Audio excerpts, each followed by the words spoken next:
ചേച്ചിക്ക് ഈ ഇടയായിട്ട് കുറച്ച് വിശപ്പിന്റെ അസുഖം ഉണ്ട് കേട്ടോ. അമ്മ നാളെ അവിടേക്ക് ചെല്ലുന്നുണ്ടെന്ന് അറിഞ്ഞപ്പോ തന്നെ അവൾ ഓർഡർ കൊടുത്തിട്ട് അമ്മയ്ക്ക് അവൾക്ക് എന്താ വേണ്ടേന്നുള്ളത് ചട്ടി കണ്ടപ്പോ തന്നെ നിങ്ങൾക്ക് മനസ്സിലായിട്ടുണ്ടാവല്ലോ എന്താ സാധനം എന്നുള്ളത്. വേറെ ഒന്നല്ല കേട്ടോ, എന്റെ അമ്മയുടെ സ്പെഷ്യൽ ഉണ്ണിയപ്പം അതാണ് കേട്ടോ. അമ്മ ഇത് ഇങ്ങനെ തിന്നാൻ ടേസ്റ്റ് ഉണ്ടോ? ഇത് ഇങ്ങനെ തിന്നാൻ ടേസ്റ്റ് ഉണ്ടല്ലോ. കയ്യിൽ വീണ മാവൊന്ന് ചെറുതായിട്ട് ടേസ്റ്റ് ചെയ്ത് നോക്കിയതാട്ടോ. ഇങ്ങനെ തിന്നാനാണത് ടേസ്റ്റ് നല്ല രസം ഉണ്ടായിരുന്നു. അതുകൊണ്ട് ഞാൻ കുറച്ചും കൂടി അങ്ങോട്ട് വാരി തിന്നു കേട്ടോ.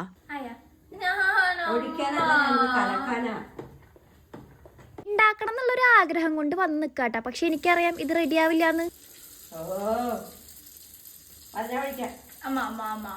ഇത് മാത്രം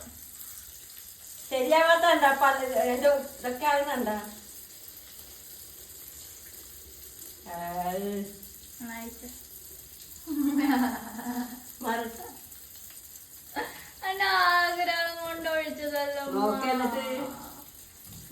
എന്റെ വീട്ടില് എന്ത് വിശേഷം ഉണ്ടെങ്കിലും ഈ ഒരു ഉണ്ണിയപ്പം ഉണ്ടാക്കൂട്ടാ. കാരണം എന്റെ അമ്മയുടെ ഒരു സ്പെഷ്യൽ സാധനമാണ് ഈ ഉണ്ണിയപ്പം. ഞങ്ങൾക്ക് എല്ലാവർക്കും ഭയങ്കര ഇഷ്ടാട്ടോ. പക്ഷെ ഇതിന്റെ ആ ഒരു സാധനം ഉണ്ടല്ലോ, ഉണ്ടാക്കണ ആ ഒരു സംഭവം എനിക്കറിയില്ല കേട്ടോ മര്യാദക്ക്. അമ്മയാണെന്നുണ്ടെങ്കിൽ അടിപൊളിയായിട്ട് ഉണ്ടാക്കൂട്ടോ. ഇത് ഞാൻ അമ്മയ്ക്ക് വാശി പിടിച്ച് കോരി വെച്ച മാവാണ്. ഞാൻ ഉണ്ടാക്കിയതുകൊണ്ടാണെന്നറിയില്ല, സംഭവം എന്തായാലും ചീറ്റിപ്പോയിട്ടുണ്ട് കേട്ടോ. എന്റെ അമ്മയാണെങ്കിൽ ഇത് ഉണ്ടാക്കാനായിട്ട് എക്സ്പേർട്ട് ആട്ടോ. ഈ കുഴിയുള്ള പാത്രത്തിൽ നിന്ന് ഉണ്ടാക്കിയിട്ട് അപ്പുറത്തെ പാത്രത്തിലൊക്കെ ഇട്ടിട്ട് പൊരിച്ചിട്ടൊക്കെയാണ് എടുക്കുക. ഉണ്ടാക്കണ കണ്ടുപരിചയം മാത്രമേ ഉള്ളൂ കേട്ടോ, ഉണ്ടാക്കി പരിചയമില്ല. അമ്മ ഉണ്ടാക്കി കണ്ട ആഗ്രഹം തോന്നിട്ടാട്ടോ ഞാൻ അമ്മയുടെ മേടിച്ചത്. അതാണെങ്കിൽ ചീറ്റിപ്പോവാൻ ചെയ്തു. സംഭവം എന്തായാലും എല്ലാം റെഡി ആയിട്ടുണ്ട്. ഇത് അവസാനം വന്ന മാവില് അമ്മ വലിയൊരു ഉണ്ണിയപ്പം ഇത് വലിയപ്പം ഉണ്ടാക്കിയെടുത്തു. അങ്ങനെ അമ്മയുടെ ചൂട് സ്പെഷ്യൽ ഉണ്ണിയപ്പം ഇവിടെ റെഡി ആയിട്ടുണ്ട് കേട്ടോ. നല്ല ചൂടുണ്ട്, എന്റെ കയ്യിൽ പറ്റുന്നില്ല ആ ചൂട് കൊണ്ട് കേട്ടോ. അങ്ങനെ ഞാനിത് ഒരു കഷ്ണം കടിച്ചു നോക്കി, നല്ല സോഫ്റ്റും ഉണ്ട്. അതുകൊണ്ട് എന്റെ വായിൽ ചൂടും കൊണ്ട് അവിടെ തന്നെ ഇരുന്നു കേട്ടാ.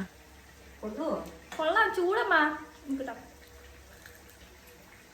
ഇപ്പൊ തന്നെ പൊരിച്ചെടുത്തിട്ടുള്ള കാരണം ആ ഒരു ചൂടും ആ ഒരു ആവി പറക്കണ സംഭവവും ആ ഒരു സോഫ്റ്റ് ഒക്കെ ആയപ്പോഴേക്കും നല്ല ടേസ്റ്റ് ഉണ്ടായിരുന്നു കേട്ടോ. ഞാൻ മാത്രം തിന്നാ പോരല്ലേ, അതേ കുറച്ച് നിങ്ങളും കൂടി തിന്നോട്ടാ. ഞാനങ്ങനെ ഒരു ഉണ്ണിയപ്പം ലവറോ എനിക്ക് അങ്ങനെ അധികം ഇഷ്ടമുള്ള സാധനം ഒന്നല്ല കേട്ടത്. ഇത് തണുത്ത് കഴിഞ്ഞാൽ ഞാൻ അങ്ങനെ തിന്നൂല്ല. പക്ഷെ ഈ ഒരു ചൂടോട് കൂടി തിന്നാനായിട്ട് നല്ല ടേസ്റ്റ് ആട്ടോ. അപ്പൊ അത്രേ ഉള്ളൂ ഗൈസ്, ബൈ.